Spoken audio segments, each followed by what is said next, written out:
du 16 décembre, c'est-à-dire il y a 2 jours, donc, en présence de la Centrafrique, de la Guinée, du Congo, du Gabon, mais surtout du Tchad. Mais qu'est-ce qu'il faut euh, euh, tenir de ces assises? Quelques solidarités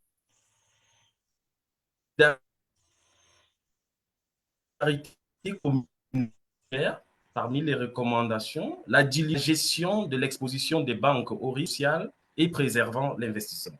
Alors, lorsqu'on a une oreille de finance islamique, il est très facile de retrouver dans ces recommandations qui ont été formulées à Yaoundé des éléments et des principes et des interdictions de la finance islamique comme socle, ou plutôt comme sous-bassement de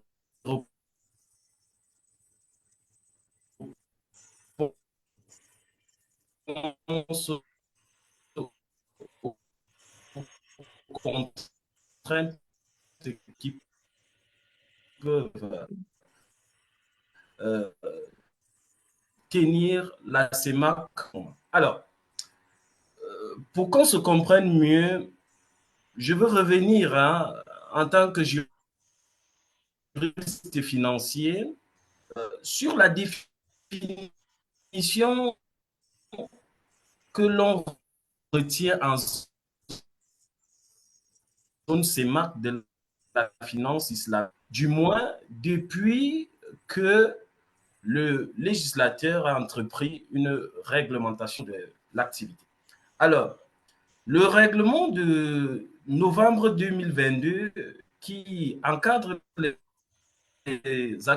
conditions d'exercice et de contrôle de l'activité de finance islamique en CEMA est on ne peut plus clair.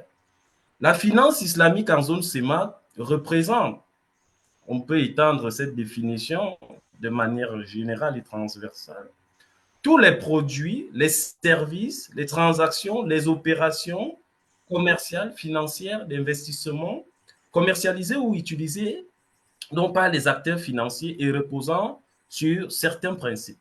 L'interdiction de la perception ou du versement de l'intérêt, le riba, l'interdiction de l'insertion dans des activités illicites du point d'armement, la viande, l'exhortement à un des 3 P, partage des pertes. Il faut donc comprendre, on ne découvre pas la finance islamique aujourd'hui, depuis quelque temps. Donc, la finance islamique fait son bon nombre de chemins dans la sous-région. Et donc, aujourd'hui, donc, je vais peut-être couper ma vidéo. Voilà. Aujourd'hui, nous avons comme point focal le Tchad qui, lui également, en tant que pays, ne découvre pas la finance islamique puisque l'on sait qu'il y a eu depuis peu des projets comme le projet de microfinance islamique, le premier FIT, qui, première étape dans une première dimension, a déjà eu à faire cette quels sont les de la finance islamique du point de vue de ses enjeux, de son impact dans les économies. Alors, tout d'abord, il sera question en tant que point d'échange de parler des principaux leviers de la finance islamique comme outils pouvant soutenir la croissance économique dans la sous-région. Et pour ce faire, je vais inviter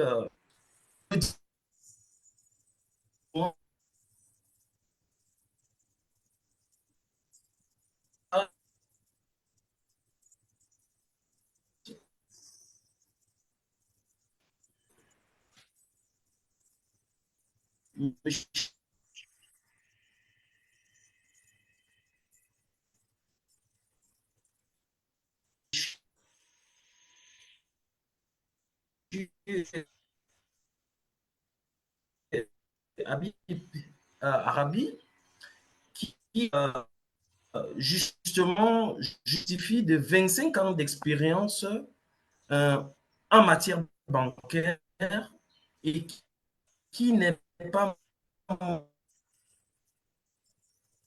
moins diplômé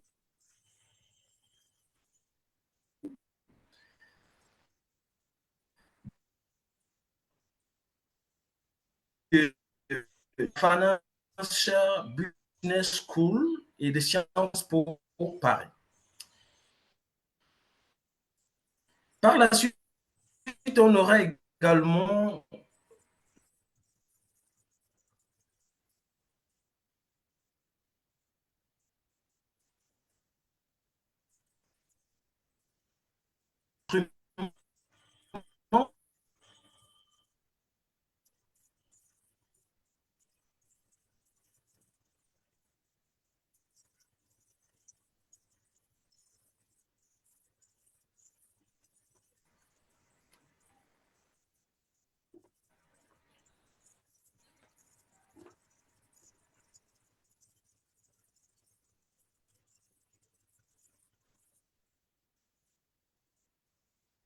Alors, monsieur Willy, je pense que vous avez un souci de connexion.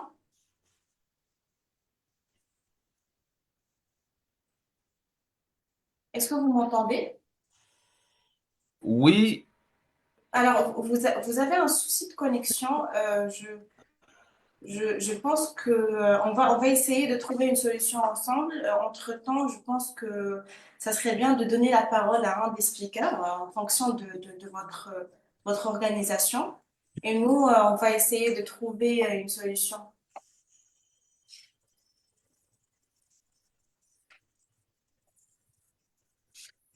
Monsieur Willy, Désolé, on n'a pas du tout entendu le modulateur.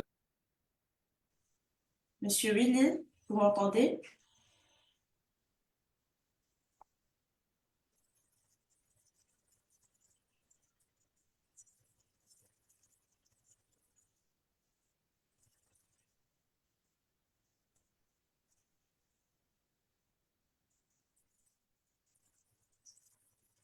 Monsieur Willy, est-ce que vous pouvez vous déconnecter et vous reconnecter?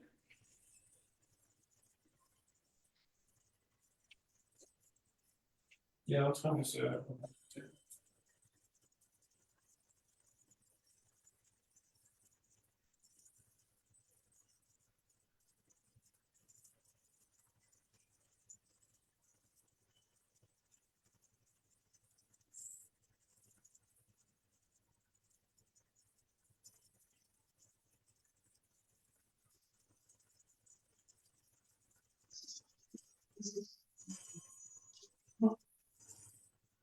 Vous pouvez poser la question à monsieur avec mais c'est mieux qu'il commence par les experts pour les films.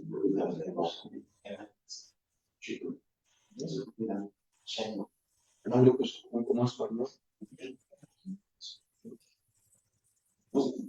Ah oui, Karine, elle parle pas. Sinon, j'écoute bien.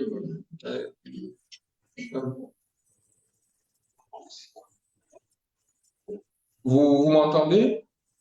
Oui. Apparemment, on a un problème de connexion. C'est M. Abdelkader Idriss, directeur des émetteurs à la COSUMAF. Je pense que dans le programme, il a été indiqué qu'on doit commencer par le levier, je pense, de la finance islamique sur l'économie du Tchad. On a un problème de connexion avec le modérateur.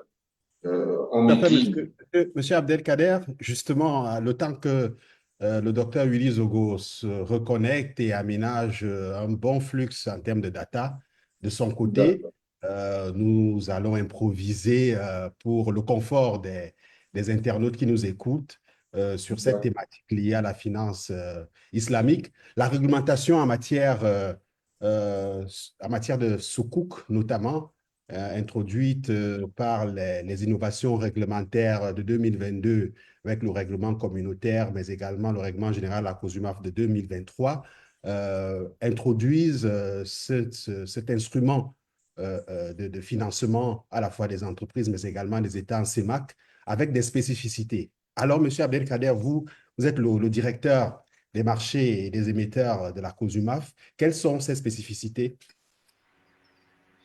Merci, M. Binogo.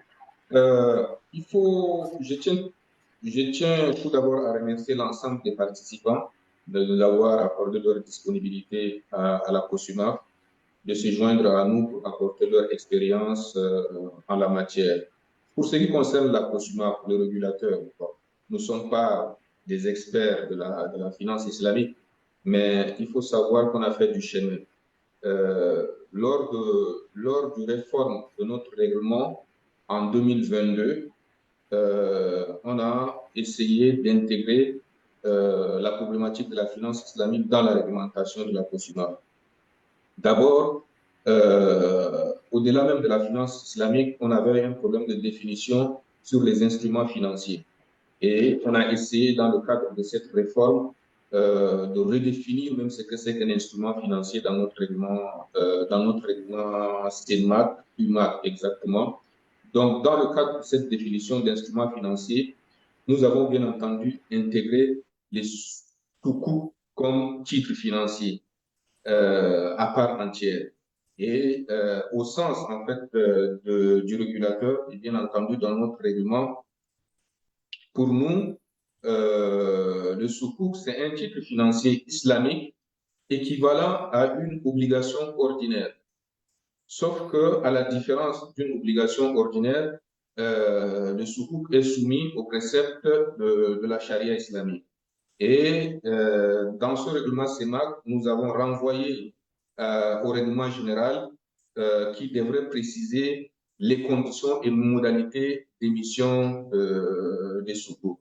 Et quand nous avons commencé également à élaborer le règlement général, nous avons intégré toute une section qui concerne en fait l'émission d'instruments de finances islamiques, notamment dans le règlement général de la COSUMAF, l'article 183 à l'article 187, section 7 de notre règlement général a été consacré exclusivement à l'émission d'instruments financiers islamiques, notamment de sukuk. Et comme nous l'avons dit dans le règlement CEMAC, pour ce qui concerne le point de vue du régulateur, le sukuk est un titre financier équivalent à une obligation ordinaire, à la différence qu'il y a le précepte religieux. Donc, pour un émetteur qui veut émettre du sukuk, il est aux mêmes règles d'un émetteur d'obligation ordinaire. Ça veut dire qu'il doit établir un document d'information et ces documents d'information doivent être soumis au visa de la COSUMAF. Donc, nous avons intégré cette spécificité et pour ce qui concerne les États, c'est toujours un enregistrement. Pour ce qui concerne un émetteur privé, c'est un visa. Et nous avons également intégré comme spécificité, c'est-à-dire que l'émetteur est tenu dans le cadre de son émission de sukuk, dans son document d'information, en sus des informations générales requises en matière d'APE dans la CEMAC, d'intégrer des informations spécifiques sur les caractéristiques financières des sukuk qu'il envisage de faire, évidemment.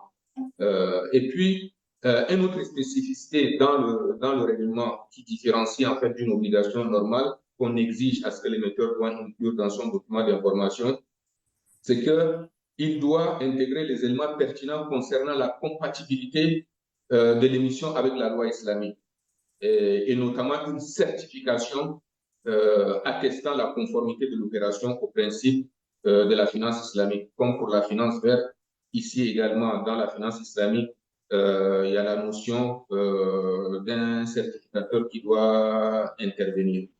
Et il faut aussi dire que ce certificateur, du point de vue de la COSUMAF, il doit être agréé par la COSUMAF.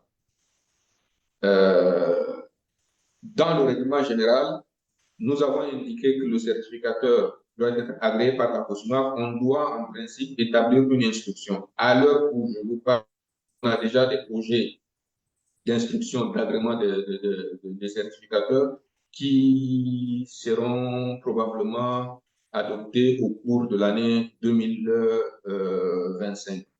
Voilà, Monsieur Bimogo, pour ce qui concerne les réformes que la COSUMAF a intégrées dans sa réglementation.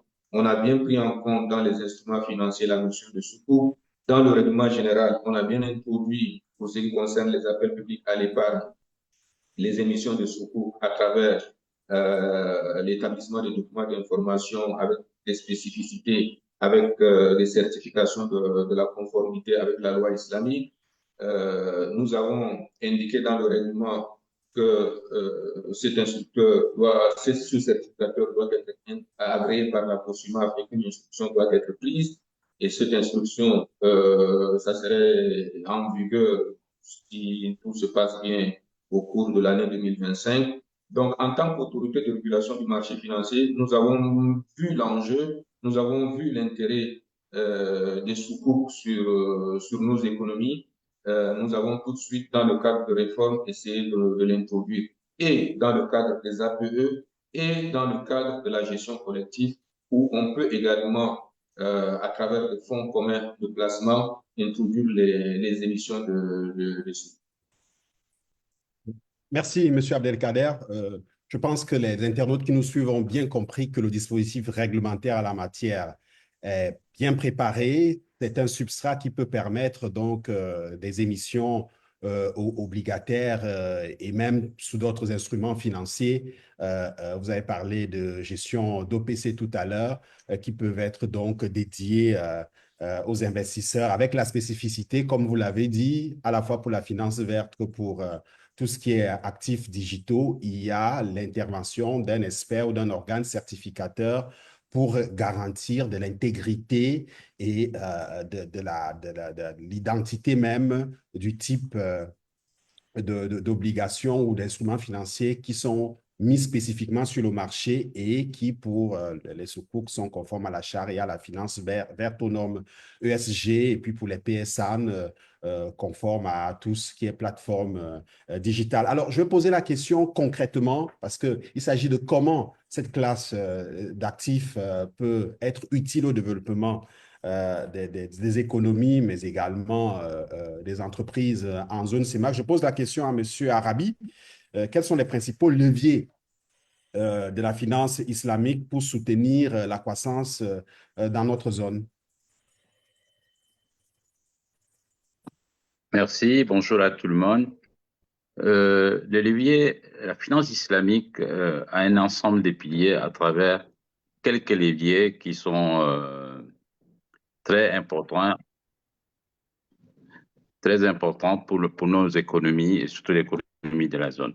Tout d'abord, je crois qu'il faut noter que nous sommes dans une zone CEMAC qui a pratiquement une population de 30 à 40% musulmane et qui est très marchande. Cette population qui est restée trop loin du circuit financier habituel parce que pour elle, il faut qu'elle trouve son mécanisme à elle qui permet à répondre à ses obligations religieuses. Je pense que ça, il faut le noter, c'est important. Nous avons à un moment donné l'absence de règlement dans la zone. Depuis 2022, on a les règlements COBAC qui encadrent un peu l'activité et qui sont ajoutés avec ce que vous venez de dire. Mais je pense que la finance islamique offre plusieurs leviers. D'abord, des leviers dans la microfinance, parce que à travers certains produits, que certainement, mon collègue Chéri va donner plus de détails, par exemple le salam et tout ça, dans la microfinance, ça peut aider à travers les soukouks, qui sont quand même un grand levier de financement de l'économie, qui d'ailleurs, nos pays de la zone, beaucoup sont membres de l'organisation islamique et qu'on ne bénéficie pas beaucoup. Il peut y avoir aussi à travers la banque de détail ces banques qui feront des fenêtres islamiques ou bien des banques qui font la finance islamique intégrale. des différents produits qu'elle offre, ce qui vont certainement contribuer à l'essor économique. Et puis, il y a un autre levier qui est important aussi, qui est le Takaful, qui est vraiment un très bon levier qui permet à des personnes qui jusque-là ne sont pas dans le secteur de l'assurance de pouvoir se faire. Donc, la finance islamique, en général, offre plusieurs leviers. Donc, c'est un atout pour notre zone que nous pensons qu'il faut développer et surtout, comme l'a dit les modérateurs tout à l'heure, à travers la dernière réunion qui s'est passée, un outil, un levier de plus pour pouvoir assurer, aider les économies de la zone, ce serait la bienvenue. Alors, on constate que c'est une niche par rapport aux instruments de financement classiques, en capital ou en dette. Cette niche-là a des caractéristiques que vous avez évoquées, autant M. Abdelkader que vous-même. Quel est donc l'intérêt, quelle est l'attractivité que peut avoir cette classe d'actifs, de nouveaux produits, autant pour ceux qui vont mettre leur épargne sur ces produits-là que pour ceux qui vont rechercher les financements. Je parle là des investisseurs d'un côté et des émetteurs. Quel est l'intérêt, je pose la question, vous l'avez évoqué à M. Abbas Cherif, quel est l'intérêt que représente cet engagement, cet investissement engagé autant côté investisseur qu'émetteur à souscrire dans les instruments qui sont conformes à la charia, la loi islamique, dans notre région CEMAC? Ok, d'abord, merci à toutes et à tous. J'espère que vous m'entendez très bien. Nous vous entendons. Effectivement, j'ai bien... Voilà, ok. Je pense que quand même, il y a un aspect sur lequel il faut quand même insister. Vous savez, sur le marché financier, on a le besoin se situe à trois niveaux en fait. Le premier niveau, c'est déjà, comme vous l'avez mentionné tantôt, au niveau des investisseurs qui sont parfois à la recherche d'instruments qui sont compatibles avec la conformité islamique, qui ont aussi besoin, vous savez, avec tous les acteurs qui sont sur le marché, les banques, les microfinances, les assurances, Takaful, comme on le dit. Il y a aussi nécessité de pouvoir trouver des instruments performants pour pouvoir fructifier les fonds qu'on a. Je vous rappelle, entre autres, que parmi les services bancaires, il y a ce qu'on appelle le compte d'investissement qui permet à des institutions de pouvoir éventuellement mettre des fonds, enfin, à des clients d'ouvrir des comptes en mettant des fonds à la disposition des institutions à l'effet pour elles de pouvoir les investir dans des secteurs porteurs et pouvoir les rentabiliser. Vous imaginez que ces investissements-là doivent eux-mêmes aussi être des investissements conformes à la jurisprudence islamique. Donc, il est vraiment important qu'il y ait tout cet écosystème-là pour que tous ces acteurs-là, banques, assurances, même pour les États, etc., puissent déjà avoir ces instruments-là qui répondent à leurs besoins. Ça, c'est le premier aspect. Le deuxième aspect, il y a aussi la clientèle, comme vous l'avez dit, qui a besoin de pouvoir investir son épargne, voilà, ses excédents, dans des produits aussi qui sont conformes à la jurisprudence islamique. Donc, elle aussi, elle a besoin, elle va vraiment profiter de déjà tout ce cadre réglementaire, de ces instruments aussi qui vont être mis à leur disposition afin de pouvoir éventuellement pour faire des investissements et puis fructifier. Je m'en voudrais de terminer sans insister véritablement sur cette promotion, cette communication qui est nécessaire de faire à travers autour de cette finance islamique, parce que certes, c'est important de ces réformes-là, mais derrière, si la finance islamique n'est pas très connue, s'il n'y a pas une véritable politique de sensibilisation, ça sera très compliqué après de pouvoir en tirer le maximum de profit. Il faudra vraiment mener un certain nombre d'actions, notamment en termes de formation, voilà, donc des ressources humaines compétentes, bien formées, voilà. Ensuite, il faudra aussi de la promotion. Donc, il faudra mener des ateliers, des webinaires comme cette session que nous sommes en train de faire, en tout cas, toutes sortes d'actions promotionnelles, de médiatisation, afin de pouvoir porter cette information-là à l'opinion, dans l'esprit de l'opinion. Et puis après aussi, il faudra créer des institutions financières, donc banques, microfinance, assurance, pour pouvoir éventuellement desservir la population avec des produits de détail, etc., pour pouvoir véritablement adresser la problématique de financement, l'inclusion financière, etc., et tout ça. Le dernier point serait au niveau de la mobilisation des capitaux, puisque nous sommes actuellement en train de parler de la COJUMAC, effectivement, il est très important qu'on accompagne vraiment ces initiatives-là. Vous savez, il y a des initiatives de filtrage au niveau des actions, au niveau des obligations qui devront être définies, précisées clairement. Il y a des mécanismes également on va dire, d'accompagnement, d'incitation à la création des organismes de placement collectif ou des fonds communs de placement islamique. Donc, il faudra aussi encourager, il faudra aussi éduquer la population à investir dans ces fonds, dans ces organismes de placement collectif afin de pouvoir éventuellement dynamiser un peu ce secteur-là. Donc, pour l'instant, je pense que c'était ce que j'avais à partager avec vous. Sans vraiment trop monopoliser la parole, je pense que je pourrais éventuellement insister. Alors, je vais repasser la parole au docteur Willy Zogo qui a dû résorber déjà ces problèmes de connexion. Et je laisserai donc cette parole au modérateur attitré de cette séquence sur le Tchad, à M. Zogo, en terminant la boucle par quelqu'un qui ne s'est pas encore exprimé, me semble, sur le panel. M. Toloba, question simple, quels sont les potentiels en termes de masse, en termes de benchmark, de masse de fonds qui sont potentiellement injectables sur le marché financier à travers des émissions, à travers les soukouk.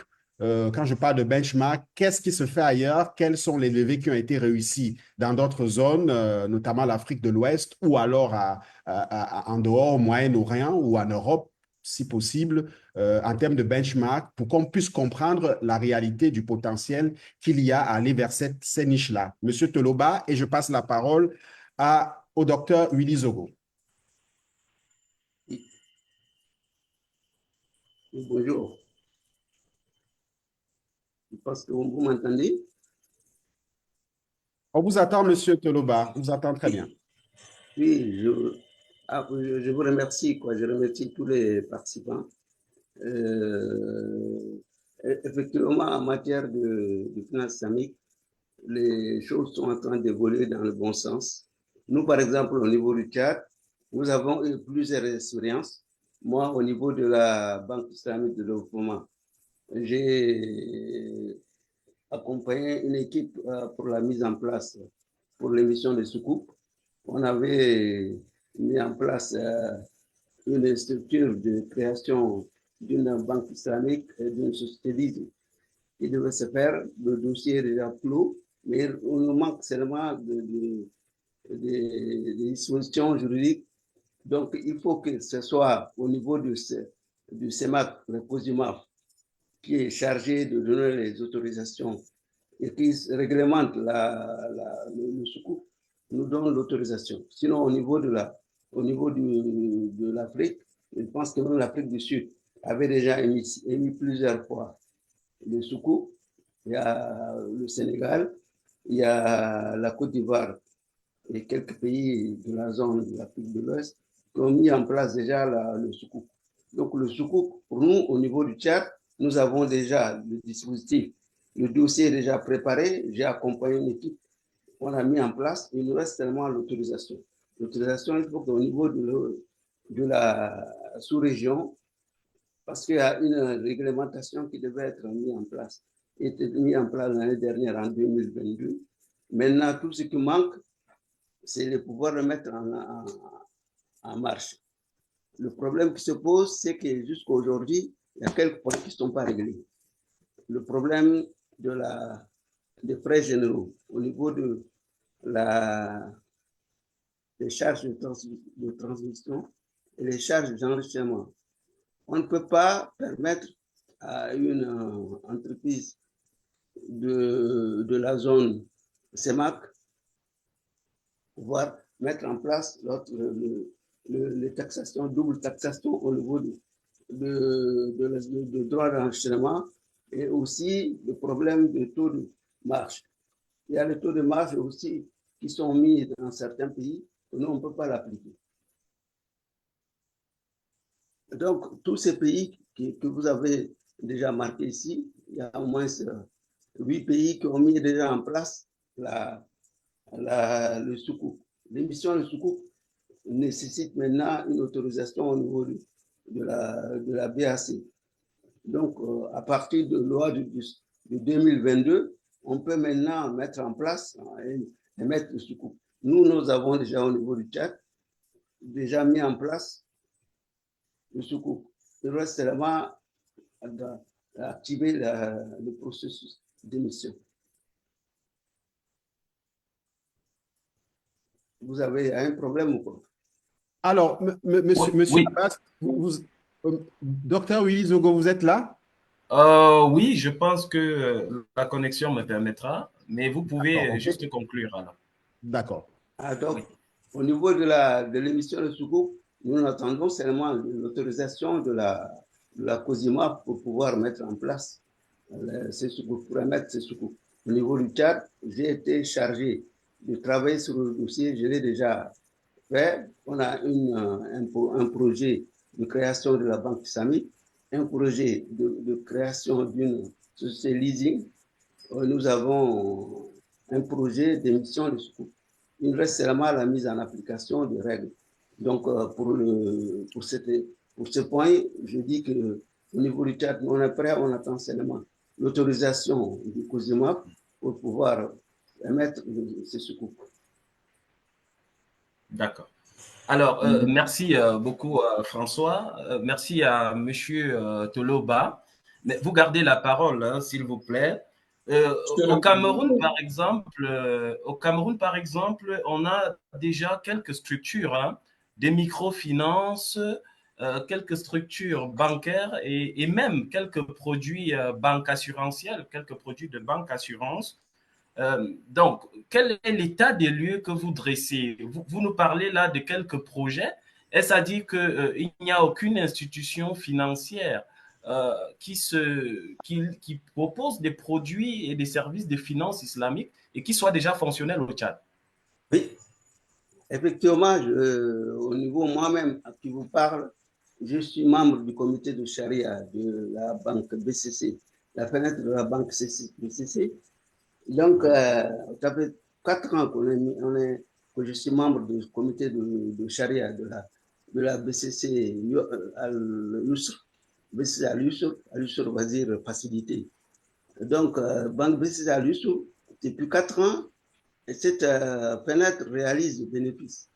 Elle n'a réalisé que des bénéfices, ça marche très bien, sauf qu'il y a un problème au niveau de la société mère depuis cette année. On a la BCC, on a des... C'est moi-même le plus souvent qui fait les opérations de vie de la BCC à l'USO. Donc, ça fonctionne très bien. En plus, on a eu quelques problèmes, c'est surtout avec la société, une des structures financières qui a eu quelques problèmes au niveau des finances. Si vous permettez, pour ajouter M. Toloba, je pense qu'il y a lieu de rappeler que avant la mise en place de la réglementation COBAC, réglementation COBAC encadrant la finance islamique dans la zone, toutes les banques allaient de sa manière pour faire la finance islamique. Donc, par exemple, nous, à Ecobank, nous avons une fenêtre islamique, il y avait d'autres banques qui faisaient des produits islamiques et surtout, généralement, Moudaraba. Donc, c'est après, quand il y a eu la réglementation, je pense aujourd'hui dans la zone, je crois qu'on n'a que trois banques qui ont l'agrément. Je ne sais pas sur les autres, peut-être il y en a d'autres qui en ont eu. À ma connaissance, il y avait CBC, il y avait Freeland First Bank, il y avait une autre banque camerounaise, je ne me rappelle pas le nom. Et il y avait d'autres banques qui ont fait des demandes, qui n'ont pas encore l'agrément, mais qui ont l'autorisation de pouvoir mettre en place une structure, une fenêtre de finance islamique. Au Tchad, on avait toutes les banques qui faisaient la finance islamique. Mais on le faisait hors cadre parce qu'avant, il n'y avait pas une réglementation qui nous canalisait. Aujourd'hui, il y a une réglementation qui obligeait à toutes les banques de se conformer.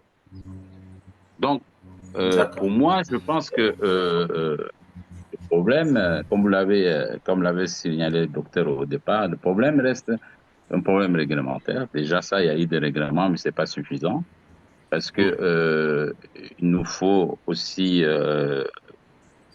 des charia board de la zone qui va devoir regrouper peut-être tous les érudits de l'islam de la zone.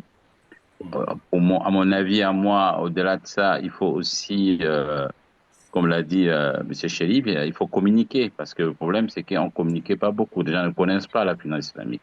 Le plus grand problème qu'on aura, c'est la compétence. Aujourd'hui, c'est une nouvelle technique qui est sur le marché. Beaucoup ne la connaissent pas. Or, la réglementation est très claire. Pour pouvoir faire la finance islamique, il faut carrément un bilan à part, il faut un conseil à part, il faut un agrément à ceux qui gèrent la finance islamique. Donc, ça veut dire qu'il faut savoir la technique islamique. Donc, c'est un grand problème qui va se passer. D'accord, Monsieur Arabi, justement, pour finir complètement sur les praticiens euh, qui sont au Tchad, quel est l'état des lieux du Takaful que l'on peut dresser au niveau du Tchad? Parce que là, on a beaucoup parlé de marché financier, on a beaucoup parlé de finances islamiques bancaires, mais parlons un peu aussi des aspects de finances sociales islamiques, mais surtout le takaful. Quel est l'état des lieux à votre niveau au Tchad? Oui, au niveau du Tchad, le takaful est juste un balbutiement. Il n'y a même pas un projet concret. On entend par-ci, par la Star nationale, le système d'assurance du Tchad et de l'assurance qui a l'intention de mettre en place le soukou, mais je dis le soukou, le takaful, mais le takaful demande une autorisation d'assurance. Et le problème qui se pose, c'est qu'au niveau des dispositions de la zone, on parle d'assurance à part et de banque à part. Alors que TACAP, c'est un produit, c'est un sous-produit qui devait être automatiquement accepté et demande des dispositifs assez légers, assez simples. Malheureusement, on a mis le TACAP au même niveau des assurances traditionnelles, alors que le TACAP n'est pas une assurance traditionnelle, c'est un produit de mutuelle plutôt.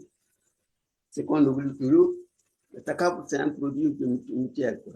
Donc, les mutuelles ne sont pas des assurances. On peut le faire même dans une banque. Donc, maintenant, il faut réglementer au niveau de la zone CEMAC ce problème de TACAP, comme il a été au niveau de la réglementation bancaire. Il y a un problème important pour les droits d'enregistrement, pour les taux de refinancement par la Banque centrale qui devait s'appliquer sur le taux de profit et qu'on n'a pas encore mis en place. Et ensuite, il y a aussi le problème de commerce international. Lorsqu'il s'agit d'exportation, le problème se pose parce qu'au niveau de banque, on a eu ça au niveau de BCC. Il a fallu qu'on leur fasse un fatwa, une règle spéciale, une autorisation spéciale pour permettre de débloquer la situation d'exportation de produits et donner de l'argent à l'autre, aux commerçants, aux hommes d'affaires puissent régler leurs problèmes d'achat. D'accord, merci. Je vais peut-être finir avec Monsieur Arabi. Lorsqu'on sait que les assurances voyage pour le pèlerinage, par exemple, sont parfaitement en adéquation avec le takaful, Monsieur Arabi, au Tchad, aujourd'hui, comment est-ce que l'on assure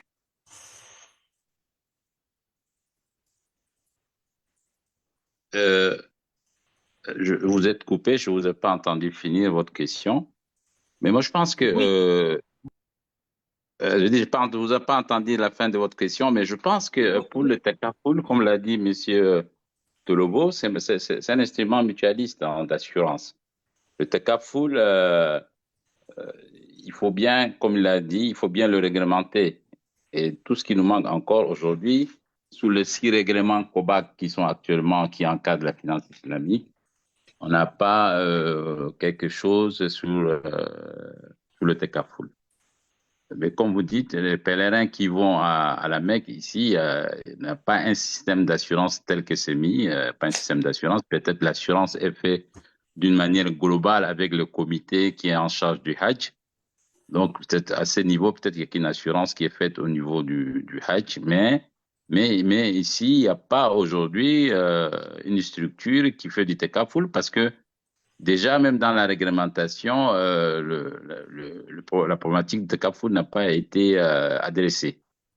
Donc, le TECAFUL, c'est juste une assurance mutualiste qui permet aux musulmans de pouvoir s'assurer et de connaître par avance les règles de bénéficier de cette assurance en cas d'un sinistre.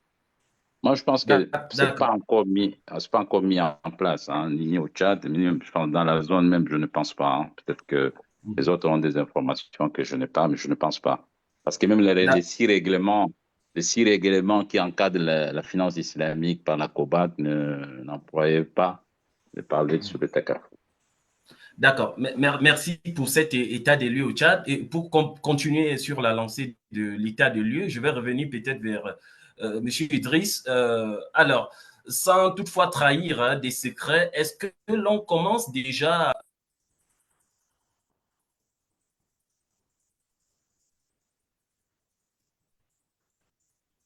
J'ai pas entendu la question, c'est coupé. Oui, oui, Monsieur Idriss, j'indiquais que, est-ce qu'à votre niveau, au niveau de la COSUMAF, on voit bien que l'écosystème est en train de se mettre en place, mais est-ce que certains acteurs, certains dossiers commencent à arriver sur la table de la COSUMAF pour ce qui concerne la finance islamique, que ce soit les fonds communs ou les soukouks corporate ou tout simplement les soukouks souverains? Est-ce que, à votre niveau, sans juste trahir les secrets hein, professionnels, est-ce qu'on commence à ressentir l'intérêt des acteurs pour la finance islamique au niveau de la consommation? Merci, monsieur le modérateur. Comme j'ai indiqué tout à l'heure, qu'au niveau de la COSUMAF, nous sommes tout à fait prêts. On a profité des réformes réglementaires de la COSUMAF pour introduire tout ce qui est finance islamique, notamment les soukouks. Je voulais juste préciser que j'ai cru entendre que pour ce qui concerne les soukouks, peut-être la Banque centrale a un mot à dire. Je pense qu'il y a une réglementation OUBAC pour ce qui concerne les produits bancaires et il y a une réglementation pour ce qui concerne les produits du marché financier. Pour ce qui concerne les soukouks, le pouvoir revient au régulateur du marché financier de l'Afrique centrale et nous avons les dispositions pour. J'ai indiqué tout à l'heure que nous devrions prendre une instruction en 2025 pour ce qui concerne les conditions d'agrément des certificateurs. Je pense que ça va se faire très, très rapidement. Donc, il convient de préciser que pour ce qui concerne le soukouk, c'est le régulateur du marché financier qui régule cette activité. Bon, votre question, est-ce qu'il y a un frémissement sur ce secteur? Est-ce qu'on sent qu'il y a un engouement de produits islamiques qui est également dont les acteurs privés ont cogné la porte à consumer? Pour l'instant, non. Euh, on n'a pas encore reçu de demande dans ce sens et je pense que je suis même un peu surpris. Je pense que je vais profiter de la présence des experts pour leur poser la question également. Pour ce qui concerne les produits bancaires, le directeur général d'EcoBank a indiqué qu'il y a quelques contraintes, notamment la compétence, ça nécessite des organisations spécifiques, donc ça peut prendre du temps, ça peut être laborieux au départ. Mais pour ce qui concerne le marché financier, avec l'émission de secours, en principe, ça devrait aller très rapidement. Parce que, comme nous l'avons défini dans notre règlement, les secours, c'est exactement la même chose qu'une obligation ordinaire. Bon, il y a quelques spécificités parce que l'autre, c'est un titre de créance, l'autre, c'est un titre participatif. Mais donc, c'est plus léger. Donc, les émetteurs aujourd'hui, l'État, Monsieur Toloba vient de nous montrer un slide où dans certains pays, c'est tellement développé, 570 sous-coups, 170 sous-coups, et dans notre zone, il n'y a rien. Donc, nous, en tant qu'autorité de régulation, on s'est pressé, bon, on ne s'est pas pressé, mais on a senti que c'est un levier qui peut accroître la mobilisation de ressources dans nos pays compte tenu de la culture de la région. C'est pourquoi on a pris la peine d'adapter la réglementation. Mais dans la pratique, on ne voit encore rien. Et je tiens à préciser qu'au niveau du régulateur, nous sommes prêts, notamment la direction que je dirige. On attend avec impatience les opérations de secours. Les acteurs privés euh, peuvent dire aux États d'émettre des secours, peuvent dire également aux acteurs privés d'émettre des secours. Donc, c'est plus léger, ça nécessite juste, ça nécessite certainement un certificateur, mais ça pouvait se faire très rapidement, mais on n'en voit encore rien à ce sujet. On croise le doigt, on espère vivement que ça puisse s'accélérer. Vous avez, monsieur le modérateur, vous avez indiqué dans votre propos préliminaire que le lundi 16, il y a eu une conférence de chefs d'État. Dans cette conférence, il a été indiqué l'endettement élevé de nos États et le sukuk peut être une alternative, une solution à cette préoccupation. Parce que les États, en émettant des obligations, D'accord. c'est des titres de la dette. C'est des titres de la dette, alors qu'en émettant, par exemple, le sukuk, ça, d'une manière comptable, ça règle ce problème.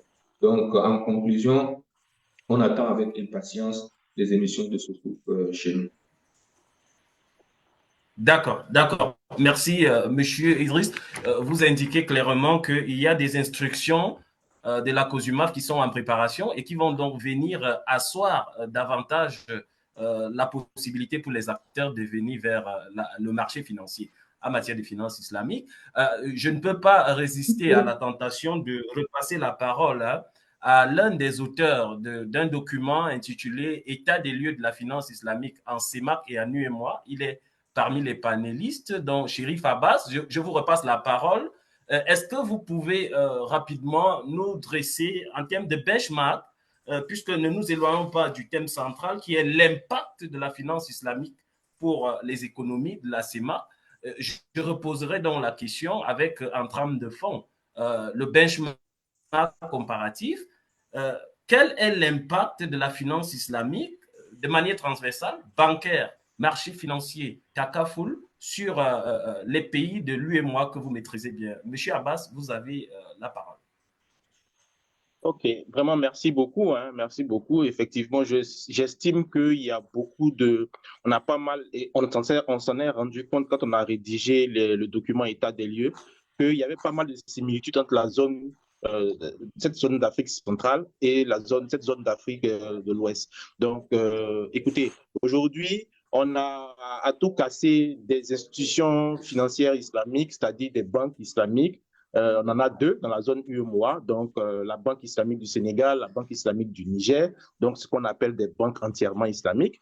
On a aussi des fenêtres islamiques, donc Coris Bank a ouvert une fenêtre islamique qui a des filiales dans tous les pays de la zone UEMOA, donc tous les États. Donc je pense que Coris aussi est en train de s'installer au Tchad, etc. et tout ça. Donc ça pourrait être des axes de développement. Afriland First Bank, après son initiative assez concluante au niveau du Cameroun, a essayé de répliquer également l'initiative, mais elle est en cours d'obtention, d'agrément. Donc, à notre niveau, quand même pas mal d'institutions financières au niveau bancaire. Au niveau des microfinances, on a quand même le Niger, le Sénégal qui sont quand même les pays qui sont les fers de lance de cette microfinance islamique. Parce que, par exemple, au Niger, on a 4 à 5 institutions de microfinance pure islamique, entièrement islamique. Au Sénégal, on en a 2, voilà, Ar-Rahma et Taïsir. Au Burkina Faso également, on en a 2, MICFIB et puis IFG. Donc, on a pas mal d'institutions aujourd'hui. Il faut compter presque une vingtaine d'institutions à tout casser. Mais j'estime que ce n'est pas très suffisant parce que comparativement à la Tunisie à elle seule, en tant que pays, a une vingtaine d'institutions. Et nous, 8 pays, une vingtaine d'institutions, c'est déjà un très bon début. Mais je pense que quand on regarde un peu le besoin sur le marché, c'est quand même assez insuffisant. Après, pour aller sur le marché des Takaful, pour contraster un peu avec ce qui a été dit, généralement, c'est la CIMA, hein, la Conférence interafricaine des marchés d'assurance, qui régule un peu l'activité d'assurance et qui a légiféré au niveau de son code pour insérer la pratique du Takaful, de l'assurance islamique en son sein. Et aujourd'hui, surfant cette brèche, il y a des institutions enfin, dans notre zone, voilà, au Sénégal, en Côte d'Ivoire, SAR Takaful, qui est une assurance, SAR Assurance, qui est une assurance, a ouvert une fenêtre qu'on appelle SAR Takaful, en surfant un peu sur cette réglementation-là. Le raisonnement, il est assez simple. À partir du moment où la CIMA autorise la pratique de la finance du Takaful, il ouvre une fenêtre en faisant de l'assurance non-vie, Takaful, sans forcément un besoin, une procédure de demande d'agrément particulière. Donc, sur cette base-là, vous avez Lidway, il fait du Takaful en Côte d'Ivoire aujourd'hui. Vous avez SAR qui fait du Takaful en Côte d'Ivoire. Takaful Mali, qui est une assurance entièrement islamique au niveau du Mali, qui, elle, a dû se conformer à la procédure d'agrément parce qu'elle est faite de l'assurance vie et non-vie, donc du Takaful. Et puis, il y a Sen et Askia au niveau de Sen Assurance au niveau du Sénégal et Askia également qui font du Takaful. Donc, ça, c'est en ce qui concerne un peu le marché des assurances au niveau de la zone UEMOA. On a des fonds communs de placement, donc des OPC, organismes de placement collectif islamique. On a Al-Baraka qui a été fait par CGF Bourse. OK. On a également NCA, avec lesquels je collabore pour l'audit du fonds, qui également a mis en place ce qu'on appelle un fonds commun de placement islamique, donc qui est composé véritablement d'actions et également de soukouk éventuellement s'il y a des opportunités qui se présentent. Au niveau maintenant du marché des soukouk, bien évidemment, comme je suis en train de le partager, je ne sais pas si tout le monde voit mon écran. Voilà. Donc, au niveau de soukouk, c'est vraiment... bon, là, c'est un tableau qui présente un peu toute l'Afrique, mais il y a pas mal de structuration au niveau de l'Afrique. C'est quand même quelque chose d'assez intéressant. Je tiens à rappeler que même bien avant les premières instructions de ce qu'on appelait le CREP-MF à l'époque, qui aujourd'hui est devenu l'AMF, UEMOA, des États, c'est-à-dire le Sénégal, la Côte d'Ivoire, le Togo, avaient déjà émis des soukouks sur le marché régional, leur permettant quand même de mobiliser pas mal de fonds. Donc, vous voyez les montants ici, 460 millions, c'était les deux soukouks 2015-2016 pour l'État de Côte d'Ivoire. Le Sénégal, aujourd'hui, est passé à 3 soukouks. Donc, le troisième s'est fait après la réglementation, mais les 2 premiers ont été émis, ont été lancés avant la réglementation. Je pense que la bourse régionale des valeurs mobilières de la zone qui a admis à sa cote ces soukouks-là ont également ont promu en fait ces soukouks-là et ont quand même dynamisé ce marché-là. Donc, je vois qu'aujourd'hui, comme vous le voyez sur ce tableau-là, Gambie est championne en termes de nombre d'émissions. Voilà, 730 émissions aujourd'hui. On a jusqu'au 31 décembre 2023. Et se caractérise par le fait que ce sont des petites émissions de courte durée, voilà, de court terme, donc maximum 1 an, et des montants qui ne sont pas très élevés. Donc, vous voyez le montant cumulé qui n'est pas très élevé, 446 millions de dollars.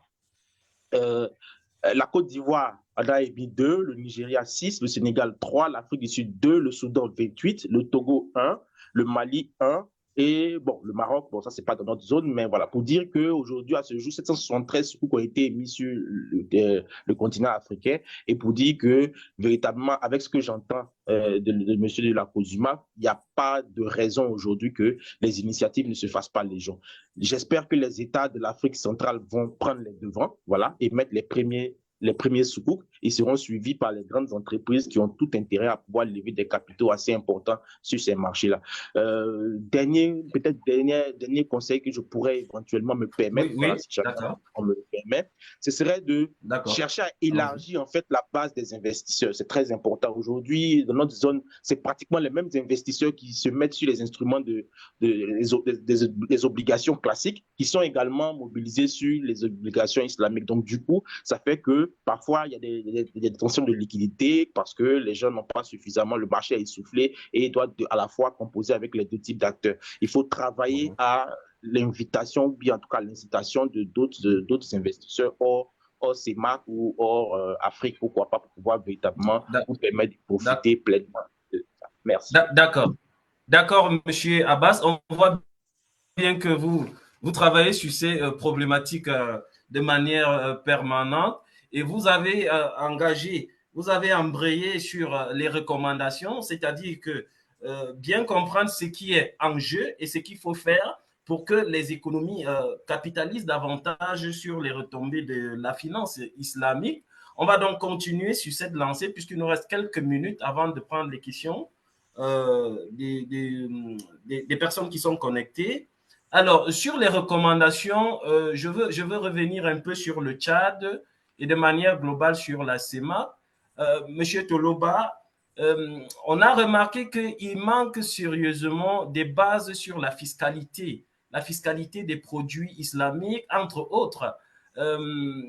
Qu'est-ce que vous pouvez formuler aujourd'hui, au stade où on en est, par rapport au Tchad, mais par rapport à la CEMAC, quant aux initiatives micro et macro qui doivent être prises pour que la finance islamique profite aux économies de la CEMAC?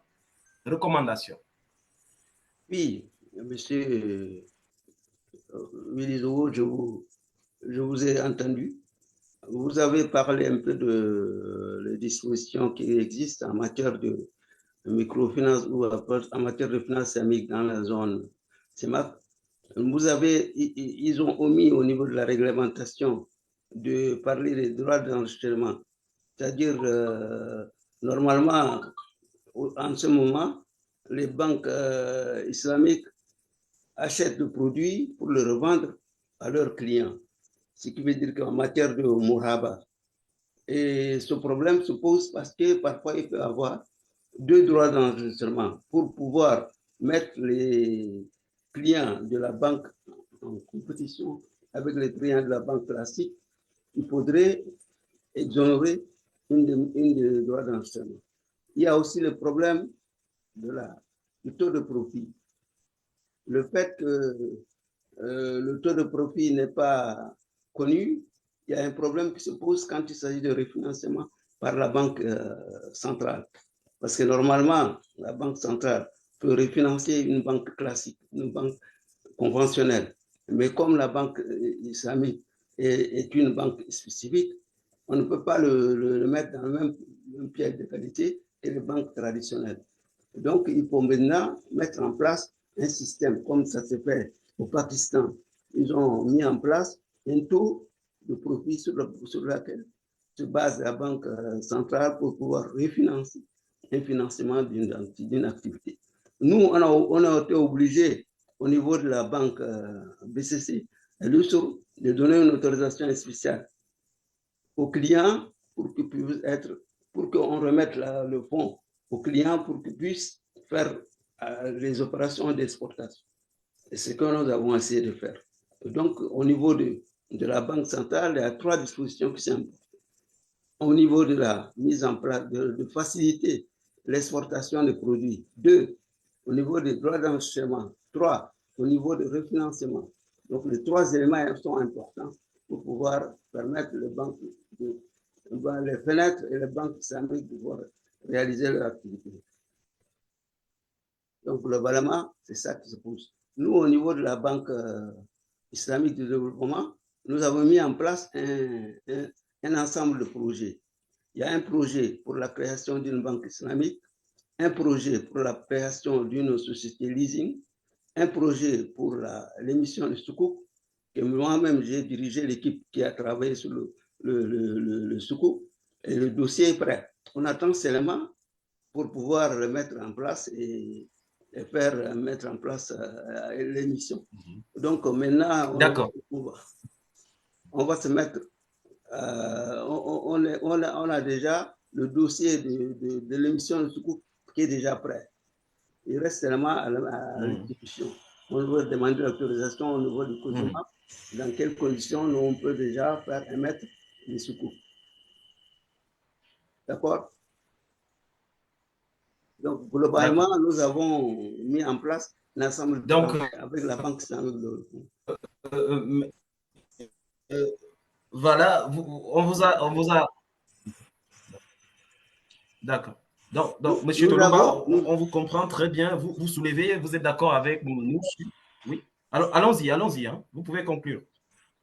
Oui, vous pouvez conclure. Je dis que donc, au niveau des Soukouk, nous avons déjà un produit Soukouk qui est prêt à être émis, et c'est un sukuk qui est garanti par les banques islamiques de développement.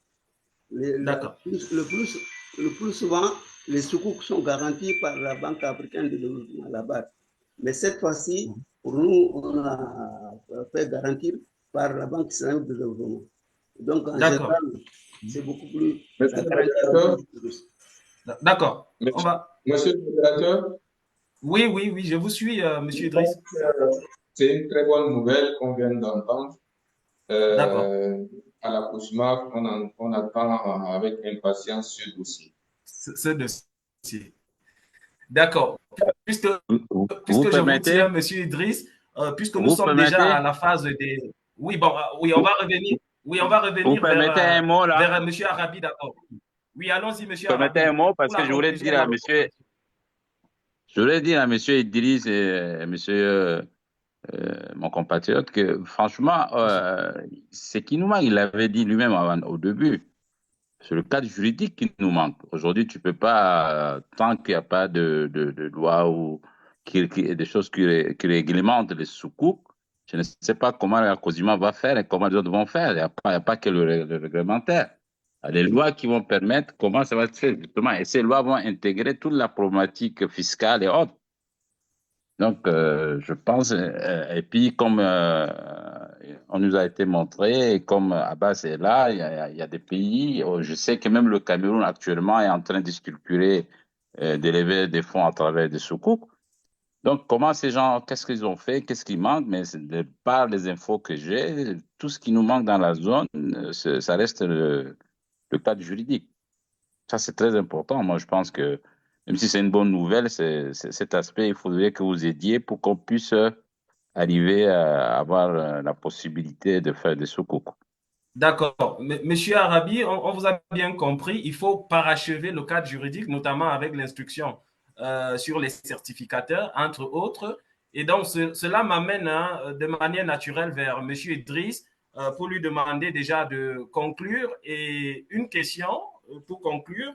Euh, il y avait dans le fil d'Ariane de cette session qui s'achève peu à peu, la question de savoir comment est-ce qu'on harmonise les cadres juridiques existants, c'est-à-dire les passerelles entre les régulateurs. Je voudrais simplement poser la question, est-ce que les régulateurs se parlent? C'est-à-dire la CIMA pour le Takafoul, la COBAC pour les produits bancaires islamiques et la COSUMA pour les soukouk. Est-ce que, je le dis tout bêtement, est-ce qu'il y a un cadre de concertation? Est-ce que l'idée quand même d'échanger, de faire des passerelles entre régulateurs a quand même justement sa place? Ok, merci. C'est juste pour rassurer le directeur général de EcoBank pour ce qui concerne le cadre réglementaire. Donc, je tiens encore à préciser que pour ce qui concerne le régulateur du marché financier, le cadre pour ce qui concerne l'émission des soukouk est disponible. Nous l'avons prévu dans le règlement CEMAC-UMAC. Nous l'avons intégré dans le règlement général. Il reste simplement pour ce qui concerne la COSUMAF de produire une instruction concernant les conditions d'agrément d'exercice des certificateurs. Et ça, nous allons prendre cette instruction courant 2025. Je tiens également à souligner que ça peut ne pas être un point bloquant pour ce qui concerne la gestion d'une opération. Parce que dans un dossier, l'émetteur peut nous produire un certificateur, un certificat ou bien un argumentaire d'un board que la COSIMA pourrait s'en contenter avant, par exemple, la production d'une instruction. On a beaucoup accompagné le marché en attendant la mise en place effective de la réglementation. Donc, une fois de plus, la réglementation pour ce qui concerne le sukuk est disponible et prête. Pour ce qui concerne la COSIMA, étant une régulation régionale, la loi elle est applicable dans tous les États et applicable dans nos États, même si nos États n'ont pas encore pris des lois spécifiques. Pour ce qui concerne les liens entre les régulateurs, si on parle, aujourd'hui, on n'a pas évoqué particulièrement la problématique de la loi de la finance islamique Mais il faut savoir qu'au sein de la zone CEMAC, il y a un comité de stabilité. Dans ce comité, il y a la Banque centrale, il y a la COBAC, il y a la COSUMAP. Donc, tout ce qui est problématique de ces régulateurs sont exposés dans ce comité et, et, et échangés au cours de ces réunions pour sortir des résolutions tendant à en fait aller dans le bon sens. D'accord, merci beaucoup, Monsieur Idriss. Donc, vous nous rassurez qu'il n'est pas exclu que la finance islamique soit à l'ordre du jour de ces sessions. Alors, nous sommes parvenus à la fin des interventions des experts. Si l'on s'est bien compris, on a balayé depuis 1 heure de temps les principaux leviers qui peuvent permettre à la finance islamique de mieux soutenir la croissance. On a évoqué les instruments financiers appropriés, déjà mis en œuvre pour soutenir l'agriculture, l'énergie, les infrastructures. On est revenu sur les évolutions du cadre réglementaire qui, par le passé, était marqué par un certain vide juridique. Le vide a été comblé. 2019, on a eu une réglementation CIMA sur le Takaful. 2022, on a eu une réglementation avec à peu près 6 textes pour la COBAP. Et 2022 également et 2023 par la suite, on a la COSUMAF et le Conseil des ministres au niveau de la CEMA qui ont pris des textes de marché financier pour intégrer les soukouk comme instrument. Et pour finir, on a bien sûr entendu dire de la part de la COSUMAF qu'il ne reste plus qu'aux acteurs à se servir et qu'il n'y a aucune raison qu'il y ait de quelconque frein, que ce soit du Tchad, du Cameroun ou ailleurs, d'aller vers le régulateur et d'obtenir les accréditations nécessaires pour mobiliser les fonds sous ce schéma de finances islamiques qui, au définitif, est un schéma de finances éthiques. Et puis, M. Abbas, qui nous a beaucoup soutenu en termes de benchmark, en termes de comparaison, nous prouve qu'il est effectivement possible de mobiliser des fonds à travers des produits et des services de finances islamiques, mais surtout nous a rappelé qu'il était important de faire une communication assidue, une sensibilisation sans relâche et sans discontinuer pour que le maximum d'acteurs économiques et de consommateurs viennent vers la finance islamique. Donc, c'est sur ce que je vais, s'il n'y a pas d'autres interventions, que je vais donc peut-être demander à la technique de nous permettre de prendre les questions. Selon ce qui est prévu, on va passer à la phase des questions-réponses à 13h15, 12h15 temps universel. Je remarquerai qu'il y a déjà 4 questions, me semble-t-il. Et donc, s'il n'y a pas d'objection, nous allons les prendre à tour de rôle par ordre, voilà, par ordre croissant. Alors, tout d'abord, on a une première question, M. Jamil Eni, qui veut savoir, pensez-vous que le départ des banques européennes, notamment la Société Générale, va permettre d'accélérer le développement de la finance islamique dans la zone CEMAC? Je pense que les questions n'étant pas nombreuses, on va y répondre au fur et à mesure. N'ayant pas de destinataire précis pour cette question, je laisse la parole à qui veut bien la prendre parmi les experts pour apporter, OK. voilà, Si pour vous me permettez. apporter une... D'accord. Oui, allons-y, Monsieur Abbas. Alors, OK, si vous me le permettez, effectivement, ça pourrait être une opportunité, OK? C'est de la place, c'est des parts de marché qui vont peut-être se libérer pour celles qui quittent carrément le continent, pour celles qui se font reprendre par des structures, même par des groupes africains. Écoutez, ça reste toujours un acteur présent sur le marché. Pour moi, il y a une opportunité, mais il va falloir aller chercher, en fait. Il va falloir aller chercher, il faut avoir des institutions fortes, qui sont ingénieuses, qui sont dans l'ingénierie, qui sont dynamiques, qui sont flexibles et qui misent aussi, pourquoi pas, sur la digitalisation pour pouvoir combler un certain nombre de vides. L'exercice, il est très simple. Une adéquation entre les instruments de finance islamique et les besoins du marché. Une fois que l'adéquation est parfaite ou bien optimale, forcément, voilà, ça va être un facteur qui va booster. Par contre, si on est encore dans l'hésitation, on est encore en train de se gratter la tête, évidemment que ça sera d'autres opportunités ou bien d'autres personnes ou bien d'autres institutions qui vont profiter en fait de cette opportunité. Voilà ce que j'avais envie de partager. Si vous permettez, oui, allons-y. si vous Monsieur Arabi, permettez, allons-y. bon, si vous permettez, vu la question, moi je pense pas que c'est une opportunité nouvelle pour le départ de la Société Générale, parce que la Société Générale elle-même, sur d'autres cieux, elle a des fenêtres islamiques. La Société Générale n'est pas contre les fenêtres islamiques. Donc, à mon avis, ça ne constitue pas une opportunité en tant que telle, parce qu'ils n'ont jamais été contre les fenêtres islamiques. Donc, pour moi, l'opportunité, c'est qu'il y a de nouveaux acteurs qui viennent, comme dit le shérif, ok, mais bon, en termes de finances islamiques, pour moi, ça ne change pas grand-chose. Hein. La société Coris possède déjà des fenêtres islamiques dans la zone de l'Afrique de l'Ouest. Coris qui a pris la place de Société Générale, donc ça se pose pas de problème. Donc il y aura, c'est déjà prévu que Coris allait s'installer quelque part dans les zones d'Afrique de CEMAC ou bien dans la zone de l'Afrique de l'Ouest pour la création d'une société finance islamique, quoi. Donc, c'est une opportunité, bien sûr, mais cette opportunité, elle existe déjà même avec la Société Générale au niveau de Djibouti. Moi, j'ai été à Djibouti à un moment donné, la Société Générale voulait mettre en place une fenêtre islamique. Donc, la Société Générale, comme je le dis, M.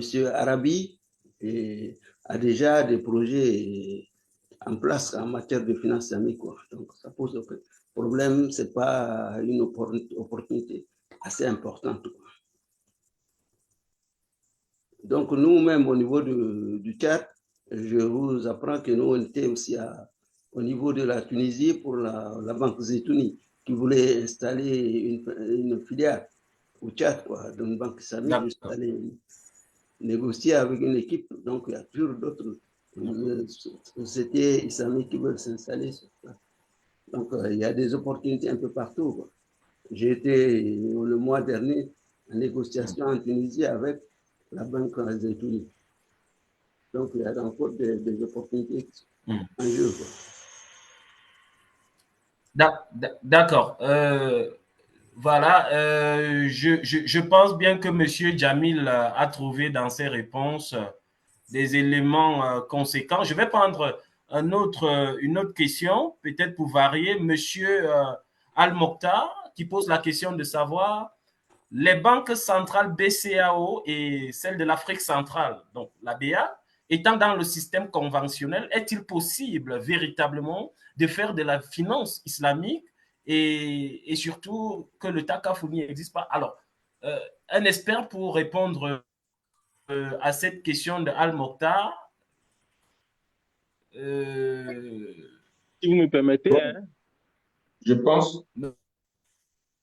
Oui. Non, c'est juste que, monsieur le modérateur, je ne sais pas si vous m'écoutez. Oui, oui. Bon, je pense qu'il faut Oui. répondre en fait à l'intéressé, en fait, les banques centraux. Je pense que ce n'est pas le rôle des banques centraux de faire de la finance islamique, mais par contre, ils peuvent adapter une politique qui peuvent favoriser l'implantation de la finance islamique. Monsieur Toloba a dit tout à l'heure que certaines banques n'étant pas conventionnelles et ayant des produits islamiques, ils ont du mal à se refinancer auprès de la Banque centrale. Donc, il y a des adaptations à faire pour que les banques centrales puissent adapter certaines situations pour le développement de la finance islamique, mais les banques centrales ne font pas eux-mêmes de la finance islamique. Je voulais juste apporter ma contribution à cette problématique. Ok. Si tu me permets, Willy. Alors, ce que j'avais envie de partager, c'est que par rapport à la Banque centrale en Afrique de l'Ouest et en Afrique centrale, le rôle qu'elles peuvent jouer, comme l'a dit exactement monsieur Abdelkader, c'est qu'elles ont un rôle de régulateur assez fort. Donc, mettre en place le cadre réglementaire. Chez nous, par exemple, ils sont allés jusqu'à mettre en place des contrats types, harmoniser les types de contrats qui devaient être utilisés par toutes les institutions, etc. et tout ça. Donc, au niveau à ce niveau, effectivement, c'est important. Là où il y a peut-être un petit bémol, c'est que c'est au niveau du guichet de refinancement. Parce que vu que ce guichet de refinancement est adossé à la pratique de l'intérêt, évidemment que les banques islamiques ou bien les banques islamiques, full islamiques, ne peuvent pas aller se faire refinancer via ce guichet-là. Donc aujourd'hui, c'est principalement cette difficulté. Et je pense que ce problème-là risque aussi assez rapidement de se poser à votre niveau, même si je crois avoir entendu que la Banque centrale avait mis un guichet spécial, une fenêtre au niveau de son guichet par rapport aux institutions de finances islamiques. Donc, c'est vraiment ce rôle-là, à ce niveau-là, que ça piétine un peu. Mais après, le takaful, comme on le dit, c'est pas vraiment du ressort de la Banque centrale. Voilà, c'est comme on le dit. Aujourd'hui, dans l'espace CIMA, qui est aussi bien concerné par l'Afrique de l'Ouest que l'Afrique centrale, c'est plus la CIMA qui s'occupe de tout ce qui est takaful. D'accord. Je veux apporter juste quelques précisions. Effectivement, M. Toloba avait déjà expliqué les conditions dans lesquelles la réforme que M. Idriss appelle au niveau des banques centrales, l'adaptation du refinancement à la finance islamique. Donc, peut-être M. Toloba va nous repréciser l'exemple qu'il a eu à prendre tout à l'heure, ce qui se fait ailleurs au niveau des banques centrales en termes de refinancement charia conforme. Exactement. Mais je veux aussi indiquer que c'est la BDA, c'est la Banque de développement, la BDA, au niveau de la CEMA, qui a ouvert une fenêtre et non pas la Banque centrale. Donc, lorsqu'on a cette précision, je pense bien qu'on se comprend. C'est la BDA qui a ouvert une fenêtre, un guichet islamique. Maintenant, oui, pour ce qui concerne le takaful, pour répondre également en partie, il faut dire que le retakaful, la réassurance charia conforme, quant à elle, elle doit aussi être structurée. Bon, je repasse la parole à M. Toloba pour nous préciser qu'est-ce qui a été fait à titre comparé dans d'autres banques centrales pour tenir compte du refinancement charia conforme. Je vais vous donner un exemple du Pakistan, par exemple. Pour le refinancement, qu'est-ce qu'ils ont fait? C'est-à-dire ils ont appliqué un taux qui se trouve au niveau de la Banque centrale. Ce taux est égal au montant de refinancement en fonction du taux de profit. Ils ont fixé un taux de profit de 5% ou de 10% et que vous pouvez être refinancé à la hauteur de ces 10%. Donc, ça existe déjà au Pakistan. Donc, on peut le faire automatiquement au niveau de la CEMAC, au niveau de la BAC, mettre en place un taux de refinancement qui est spécialement réservé aux banques islamiques, qui se base non seulement sur le niveau de réserve obligatoire, mais sur le niveau de taux de profit. Ça existe déjà. C'est déjà fait au niveau du Pakistan. Et ça marche très bien. Donc, pourquoi pas chez nous? Au niveau du TACAP, je vois comment on peut remettre la TACAP au niveau du CIMA. Parce que la CIMA s'occupe des assurances. Alors que le TACAP n'est pas de l'assurance. Le TACAP, c'est une mutuelle. C'est une mutuelle, donc une assurance mutuelle qui est spécifique, qui est c'est-à-dire un instrument de mutualisation entre les membres. En général, le mutuel, ça a commencé comme un produit qui sert de couvrir les membres des difficultés qui peuvent arriver à tout moment. Donc, je ne vois pas comment la CIMA peut gérer le TACAP. Le TACAP, il doit rester... D'accord, mais oui. D'accord, on n'en est plus, Monsieur Toloba, on n'en est plus au niveau de la philosophie, parce que depuis 2019 et avec l'entrée en vigueur, déjà, le TACAF est déjà effectivement encadré par la CIMA. Donc, votre remarque, effectivement, c'est une remarque il est un peu puriste, difficile fondamentaliste dans la jurisprudence. Mais effectivement, au point où on en est, oui. Donc, on va essayer, donc, on va essayer d'avancer. Alors, est-ce que monsieur, euh, est-ce qu'il y a des, on a quelques minutes, on a 3 minutes de la fin. Euh, je pense bien on peut se permettre de conclure. Je vais donner, s'il n'y a plus d'autres questions particulières, je vais peut-être donner 30 Il me semble secondes qu'il y a des, à chaque il me semble qu'il y expert. a des questions, il me semble qu'il y a Ah des bon? questions dans le chat, hein, ou bien? D'accord, moi, je j'ai pas de questions à mon niveau. Je ne sais pas ce qui se passe. Monsieur le Oui, modérateur, oui. je voulais juste apporter quelques compléments par rapport en fait aux interventions de la Banque centrale dans le développement de la finance islamique. D'accord. Nous avons noté par ailleurs que souvent dans les cadres de produits islamiques et dans le cadre de l'extension de la base des investisseurs, il y a beaucoup de fonds de pension arabes qui interviennent.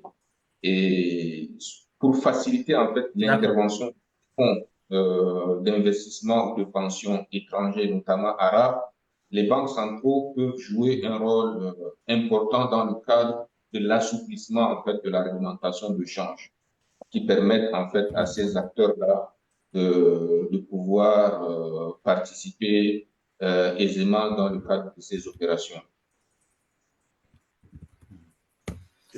D'accord. Donc, l'aspect réglementation d'échange également est un levier qui peut être mobilisé pour faire en sorte, comme l'indique notre thème, faire en sorte que l'islamique impacte encore plus l'économie de la CEMAC. Alors, je trouve que il reste deux, disons. Quelles sont les spécificités des pays de la zone CEMAC en matière de finances islamiques par rapport aux pays de la zone UEMOA? Monsieur Abbas. Oui. Ok. Alors, ce que je pourrais dire en matière de spécificité de la zone CEMAC, je pense qu'aujourd'hui, d'après les expériences que j'ai au niveau du Cameroun, je trouve quand même que le modèle camerounais est assez intéressant. C'est-à-dire que aujourd'hui, il y a pas mal d'importants projets au niveau du Takaful, au niveau de la microfinance, au niveau même dans les zones anglophones, etc., qui sont accompagnés par la Banque islamique de développement. Donc, pour moi, je pense que c'est un facteur assez intéressant. Les projets de Takaful au Cameroun peuvent être des faits de lance quand même de cette finance islamique, parce que tout compte fait, on en aura besoin à un moment ou à un autre. Je trouve que cependant, en termes d'intégration sous-régionale, peut-être qu'il y a des améliorations à apporter au niveau de l'Afrique centrale par rapport à l'Afrique de l'Ouest, et puis également aussi au niveau fiscal. Voilà, au niveau fiscal, chez nous, pour l'instant, n'ont pas encore légiféré. Voilà, ça n'a pas encore été légiféré. Également pour la comptabilisation, c'est toujours pas fait. Le dispositif prudentiel, toujours pas fait. Donc, il y a quand même ces spécificités-là chez nous qui font que ça peut être un frein par rapport à un truc. Je trouve quand même que le cadre qui a été mis par le COBAC et par la COSUMAF, quand même, sont assez élaborés. On a dû faire plusieurs séances de publication pour pouvoir atteindre un niveau quand même assez satisfaisant, enfin le niveau qu'on a aujourd'hui, mais je trouve que les premières publications au niveau de l'Afrique centrale étaient un peu plus complètes quand même. Voilà, merci. D'accord, je vais vous relancer avant qu'un autre expert ne vienne peut-être ajouter. Je vais peut-être reformuler la question pour que vous alliez un peu plus loin. Lorsqu'on regarde, j'allais dire du point de vue marketing, c'est-à-dire étude du marché et du client par rapport au produit, est-ce que la question de M. Cirelli n'est pas de savoir, est-ce que les marchés CEMAC et UEMOA sont comparables? Est-ce que les consommateurs des produits islamiques sont les mêmes? Est-ce que le niveau de culture financière est la même? Donc, sur ces 3 points de comparaison, qu'est-ce que vous pouvez nous dire? Alors, ok. Donc, le premier point, ce serait, bon, je pense que au niveau de l'Afrique de l'Ouest, écoutez, moi, je fais une étude avec mon cabinet. On fait une étude qui se base sur d'abord la population musulmane. Vous savez, cette population, cette cible musulmane a pour obligation, à partir du moment où les produits de finance islamique sont disponibles dans leur juridiction, d'y avoir recours. Donc, c'est la cible préférentielle, en fait, des institutions financières islamiques. Donc, toute initiative doit se baser sur on va dire, le nombre de musulmans et en fonction de cela, forcément, elle ira gratter de la clientèle non musulmane, forcément. Voilà, mais principalement, c'est d'abord le cœur de cible en fait des institutions financières. Donc ça, c'est la première chose. Deuxième des choses, en termes de besoins, effectivement, que le besoin varie des particuliers jusqu'aux entreprises. Donc, selon qu'on est petite et moyenne entreprise, selon qu'on est grande entreprise, etc. et tout ça, les besoins varient. Et aujourd'hui, ces entreprises-là ne font pas vraiment de distinction entre finance islamique et finance conventionnelle. Elles sont plutôt sur la compétitivité, sur les avantages concurrentiels que chaque type de finance va proposer. Et puis ensuite, on a la clientèle, peut-être, on va dire, souveraine, donc les États, avec le financement des infrastructures.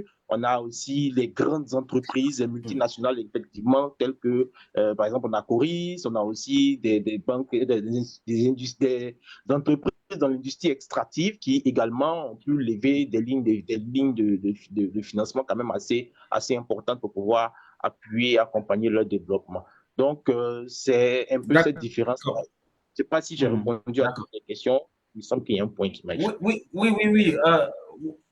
non, je pense que vous êtes parfaitement clair et cohérent dans ce que vous dites, c'est-à-dire que le marché, qu'on le veuille ou non, il faut tenir compte de la population musulmane pour essayer d'ajuster les produits et bien entendu, on vous a très bien compris. On va laisser la parole à qui veut la prendre parmi les experts pour ajouter des éléments, s'il y en a.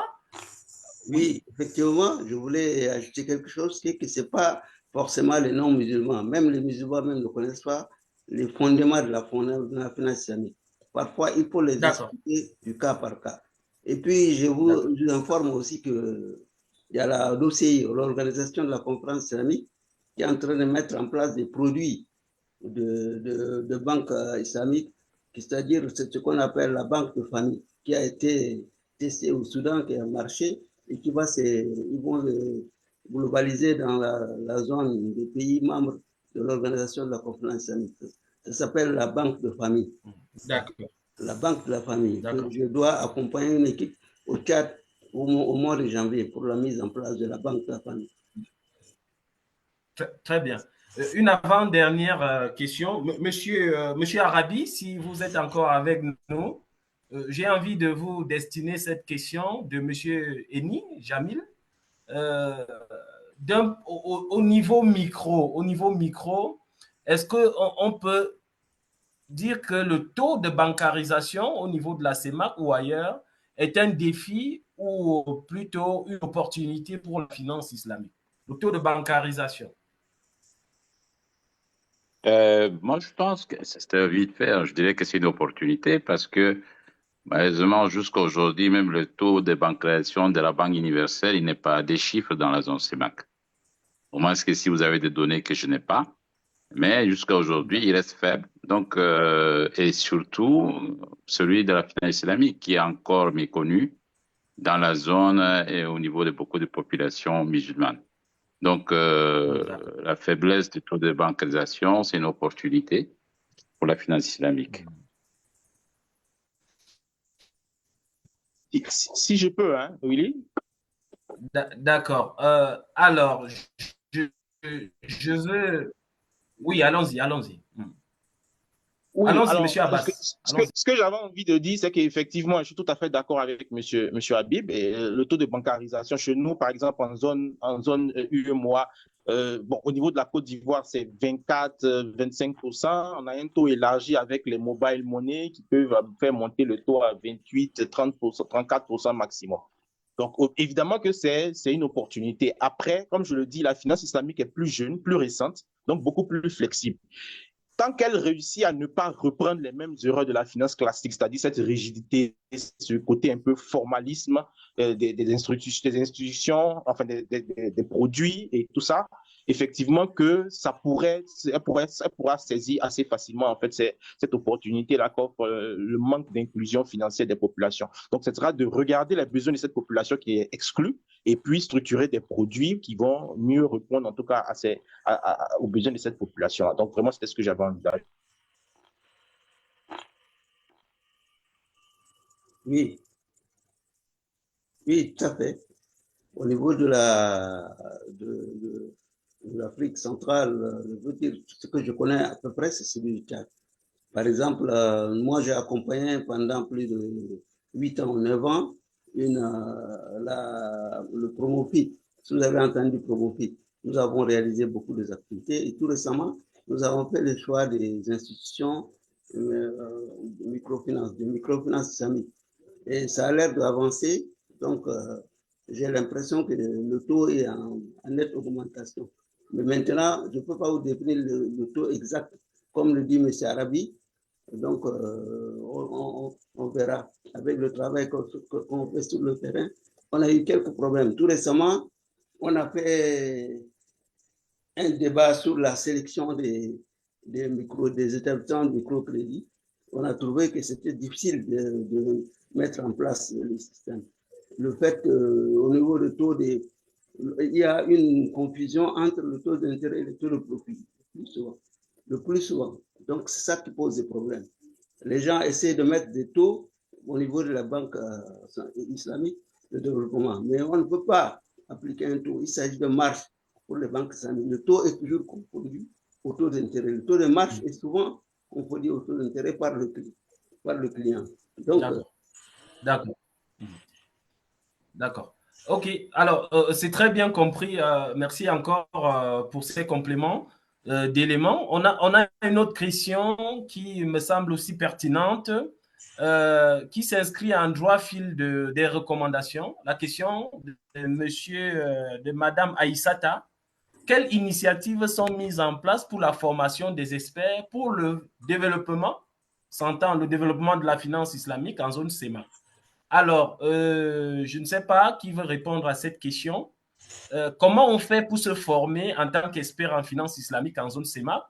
Je vais indiquer, avant de passer la parole, que certains acteurs comme le cabinet Droit Média Finance ont lancé il y a peu, sans publicité, une certification en finance islamique au niveau de Yaoundé et en ligne. Donc maintenant, est-ce que les experts sont au courant de d'autres leviers de formation, de d'autres mécanismes de formation en matière de finances islamiques dans la zone CEMAC? À vous la parole.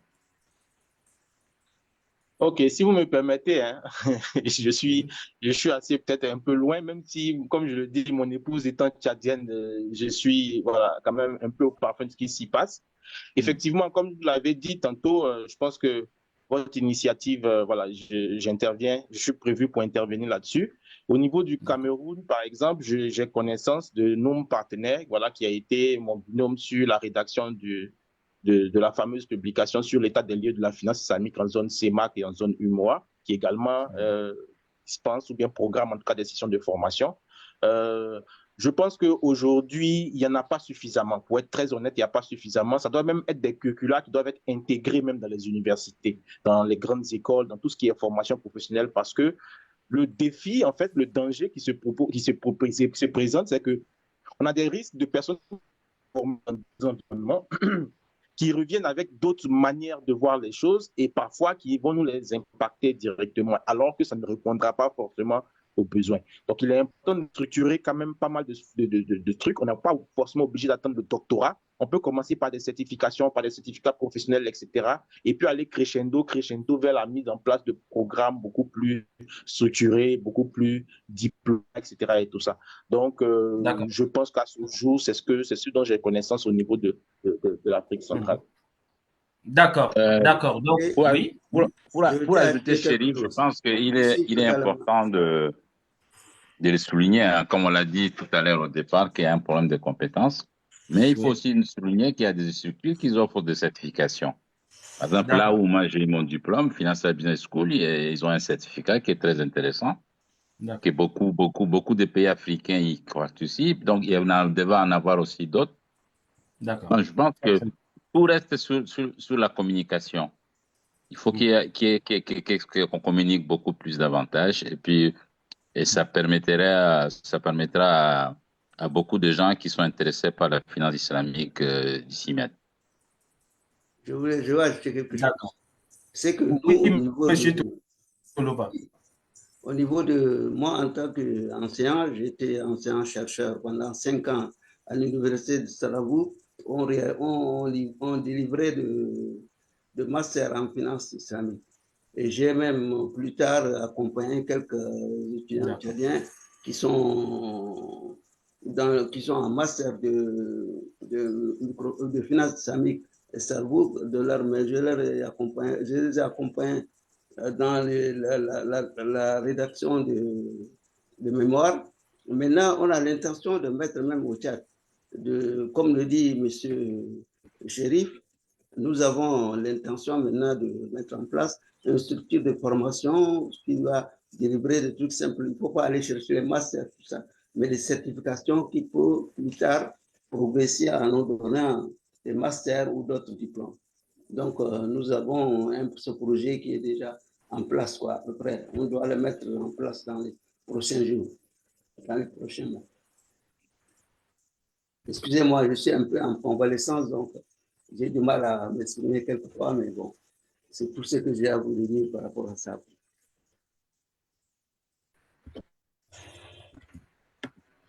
Oui. Donc, en matière de formation, il y a une nécessité de le faire. Le plus important, c'est plus important en matière de formation et en matière de communication. Il n'y a pas de souci. D'accord, d'accord. Donc, je ne sais pas si One Africa nous le permet, mais il est évident qu'il y a des manifestations d'intérêt. On verra sans doute avec One Africa comment on peut communiquer avec les personnes intéressées pour leur donner plus d'éléments pour la formation à l'expertise en finance islamique. Mais pour finir, on va prendre cette dernière question anonyme.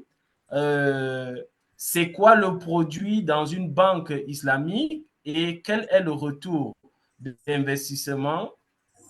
À quoi, bon, que gagne un actionnaire dans une banque islamique? La question, justement, est ouverte, peut-être pour équilibrer. Monsieur Arabi, est-ce que vous souhaitez, en tant que banquier, dire quelque chose sur que gagne-t-on en tant que banque islamique? Qu'est-ce qui peut constituer un retour d'investissement? Et vos actionnaires, est-ce qu'eux aussi, ils sont Sharia compliant? Moi, je n'ai pas officiellement un guichet islamique. Bon, je pense que je vais laisser la question à Chéri ou à M. Trolbourg qui vont répondre. Moi, je n'ai pas de guichet islamique. Hein. Ok, d'accord. Ce que je peux partager, c'est que généralement, au niveau des banques islamiques, des institutions financières islamiques, généralement, ils ont trois produits principaux. C'est que les premières ressources, les premiers revenus viennent généralement de tout ce qui est charges locatives dans les types d'instruments Ijara ou ce qu'on appelle le leasing islamique, ou bien voilà, ce qui est facturé comme bénéfice dans tout ce qui est financement Mourabaha, etc. et tout ça. La deuxième catégorie, c'est tout ce qui est frais et commissions, voilà, qui sont générés par les financements qui sont mis en place. Donc, ça, c'est la compensation, voilà, les frais et les commissions, c'est une maxime, mais en tout cas, c'est un principe de la finance islamique. Et puis, la troisième catégorie, ça sera en fait dans les instruments de partenariat ou même les instruments participatifs, le retour, enfin, le bénéfice qui sera généré. Donc, lorsqu'on rentre dans le capital d'une institution, pour pouvoir mettre en place un financement de type Mourabaha ou de type Moudaraba ou Moucharaka, donc ce qui va être généré comme bénéfice, voilà, sera partagé entre les différents investisseurs, y compris la banque et le demandeur de financement, etc. et tout ça. Donc, c'est la troisième catégorie, en fait, de revenus qui sont générés. Les actionnaires des banques islamiques, écoutez, c'est comme tout actionnaire, c'est renforcement par la finance islamique, mais nous sommes dans un cadre juridique, on va dire, comme communautaire, donc soit OADA ou bien, voilà, selon ce que l'acte uniforme sur les sociétés commerciales autorise. Donc, ça, c'est ce qui va régir un peu tout ce que l'actionnaire aura comme droit et comme, voilà, comme devoir, on va dire, mais comme bénéfice, comme retour sur investissement. Voilà. Donc, à ce niveau, il n'y a pas vraiment de différence, mais seulement au niveau des flux de la banque. D'accord, voilà. D'accord. Je voulais juste ajouter un point, c'est que les clients et même les entreprises qui bénéficient des financements dans les banques islamiques, ils confondent souvent des choses. Donc, il est très important de mettre en place une structure de communication, de formation, de sensibilisation dans chaque banque pour pouvoir leur expliquer qu'est-ce qu'ils vont gagner, qu'est-ce qu'ils vont perdre. Et c'est comme ça qu'ils feront bien. D'accord. Moi, je fais l'audit depuis 4 ans des activités de la BCC à l'USO. Donc, je vois à peu près que les gens ne comprennent pas. Même au niveau des taux, on a vu que les taux de marge sont parfois un peu assez élevés et on les a même fait des remarques par rapport à ça à la banque. Donc, il faut réfléchir sur la manière de communiquer avec les clients. Même les musulmans, ils mettent, ils mettent leurs fonds dans un compte d'une banque islamique, tout simplement parce qu'il y a islamique. Et ils ne savent pas qu'est-ce qu'ils vont faire, leur fonds, qu'est-ce qu'ils font avec, qu'est-ce que ça va devenir de leurs investissements, qu'est-ce qu'ils vont gagner, qu'est-ce qu'ils vont perdre. Donc, il faut des communications, il faut expliquer aux clients et bénéficiaires de la banque islamique. D'accord, d'accord. Bon, alors, je pense que nous avons pris déjà 18 minutes supplémentaires sur le temps qui était imparti. Sans doute qu'il est question de compenser les retards observés. Mais quoi qu'il en soit, nous allons donc conclure. Je parle sous le contrôle de One Africa, l'organisateur. Pour conclure, je vais utiliser en trame de fond cette question de M. Jamil et nous allons y répondre en tant qu'expert. Vous allez y répondre en tant qu'expert à tour de rôle. Donc, quels sont donc les grands défis finalement de la finance islamique dans la zone? C'est-à-dire les recommandations comme on avait commencé, mais de manière plus synthétique. On va aller, Monsieur Arabi, votre mot de la fin. Votre mot de fin. Au mot de la fin, je dirais que la finance islamique, c'est une opportunité pour la zone CEMAC, qui a une population, quelqu'un l'a dit, un tiers de la population est musulmane et qui est très marchande. Donc moi, à mon avis, c'est une grande opportunité. Et comme on l'a dit, qui est là, elle a le besoin d'apprendre comment elle fonctionne parce qu'elle a ses spécificités et elle a le besoin de communiquer. Parce que moi, par exemple, pour faire mon mémoire, ça a été difficile d'avoir des informations sur la zone, sur la finance islamique en Afrique en général. Donc moi, je pense qu'aujourd'hui, c'est une finance qui est devenue inévitable. Si vous voyez un peu la croissance avec laquelle elle avance à travers le monde, à travers les autres marchés, mais je vous assure que c'est quelque chose qu'on devait profiter et faire profiter nos États, surtout nos États qui sont membres de l'organisation islamique, qui est le pays qui devait même bénéficier, nos États de la CEMAC en général et le Tchad en particulier. Donc franchement, on a même de cadres qui sont au niveau des organisations islamiques qui peuvent aider et nous devons profiter de ces leviers-là pour pouvoir booster nos économies. Donc, pour moi, c'est la finance de demain, compte tenu de sa nature d'équité et de justice. Merci. Et des choses. Merci, Monsieur Arabi. La finance de demain, Monsieur Toloba, votre mot de fin? Oui, je remercie l'équipe des organisateurs et la Banque islamique. L'avenir de la Banque islamique est devant elle. Donc, ce qui est important, c'est qu'il faut mettre l'accent sur la communication, surtout la communication, la sensibilisation et la formation. Les 3 éléments, c'est très important. Il faut former les gens, mais il faut les communiquer parce que même les clients, même les bénéficiaires de la finance islamique ne savent pas ce que c'est que la finance islamique. Et que c'est là où je rejoins un peu M. Chérif sur la formation, sur la communication, est très important. Nous, on en a besoin. Moi, j'ai vu que c'est les gens qui sont autour de moi, même au Tchad, où il y a un bon nombre de musulmans, mais ils ne connaissent pas ce que c'est que la finance islamique. Donc, ce n'est pas que les non-musulmans, même les musulmans ne connaissent pas. Donc, il faut beaucoup de communication, il faut beaucoup des actions en faveur de la communication. Merci beaucoup. Je remercie les organisateurs. Et puis, excusez-moi, je suis aussi en convalescence. Donc, je me retrouve de mieux en mieux maintenant. Donc, merci beaucoup de m'avoir donné la parole et pouvoir m'exprimer dans ce sens. Merci beaucoup.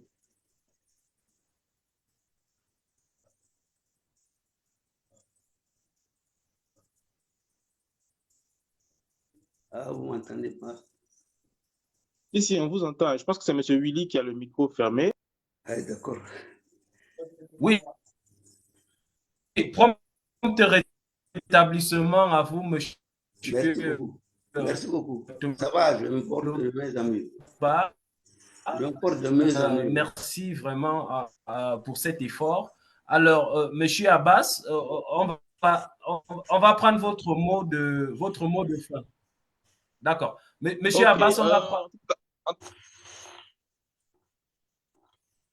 ok, donc merci beaucoup hein, à One Africa pour cet événement. Je pense que c'est le premier auquel je participe enfin, dans cette zone-là, on va dire. Je pense que c'est des actions qu'il faut intensifier, voilà, faut maintenir un peu cette promotion-là. J'invite tous les acteurs à se greffer autour de telles initiatives. S'il y a même la possibilité d'organiser un événement physique in situ je sais pas, dans l'un des pays de la zone CEMAC, ce serait vraiment très intéressant afin de pouvoir mobiliser les acteurs, partager les expériences et puis surtout, comme je le dis, savoir que le copier-coller ne va pas forcément fonctionner. Ça n'a pas été dans d'autres régions, ça ne va pas être le cas dans la zone CEMAC. Donc, il faut véritablement de l'ingénierie pour pouvoir mettre en place des solutions qui vont répondre aux besoins de la zone. Merci bien. D'accord.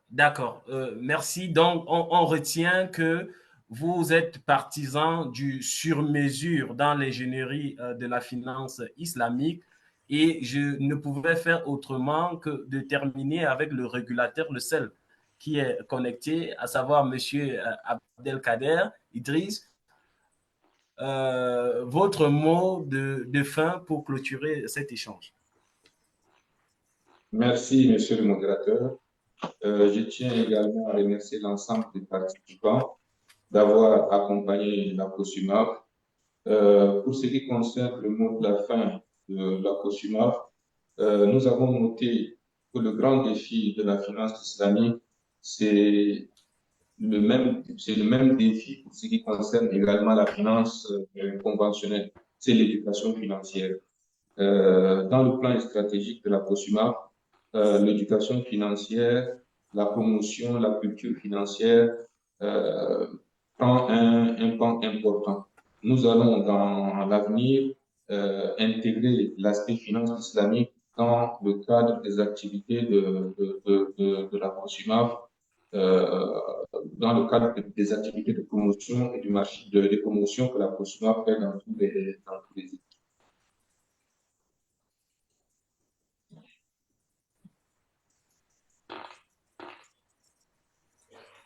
Oui. Vous m'entendez, monsieur le modérateur? Oui. Oui, Je disais que dans la COSUMAF, dans son plan stratégique, oui, on a eu un moment de flottement, mais allez-y, on vous suit. dans le plan stratégique de la COSUMAF, euh, le pan éducation financière représente une activité très importante. Oui, Et comme vous avez pu le constater, d'accord. tous les participants ont reconnu unanimement que la réussite pour l'implantation effective de la finance islamique dans notre zone passe fondamentalement par l'éducation financière, la promotion, la communication. En notre qualité de régulateur, nous n'allons pas manquer de mettre dans le cadre de nos activités de promotion et d'éducation financière la problématique de la finance islamique. D'accord. Donc, Je vous remercie. Monsieur le régulateur, nous vous remercions. Je tiens donc à dire merci à tous les experts qui ont pris de leur temps, qui ont sacrifié de leur temps pour ces 2 heures d'échange finalement, et également à One Africa, à toutes les personnes, les participants qui sont donc connectés. Vraiment, merci beaucoup pour ce moment. Je vais donc repasser la parole à la technique et je salue au passage tous ceux qui étaient connectés. François, Jean-Claude, je repasse la parole à One Africa. Merci à tous. Merci beaucoup, Lily, et merci à tous les panélistes pour cet échange. Merci beaucoup à tous les participants qui étaient nombreux et qui ont interagi avec nos panélistes.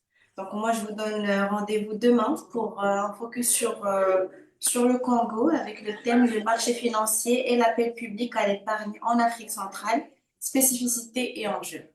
Voilà, donc pour les questions qui n'étaient pas traitées, on vous donne rendez-vous à la prochaine édition de la Clojuma Focus et on vous assure que toutes les questions vont être recensées pour les prochaines éditions. Merci beaucoup. Merci à tout le monde. Au revoir. Merci, au revoir.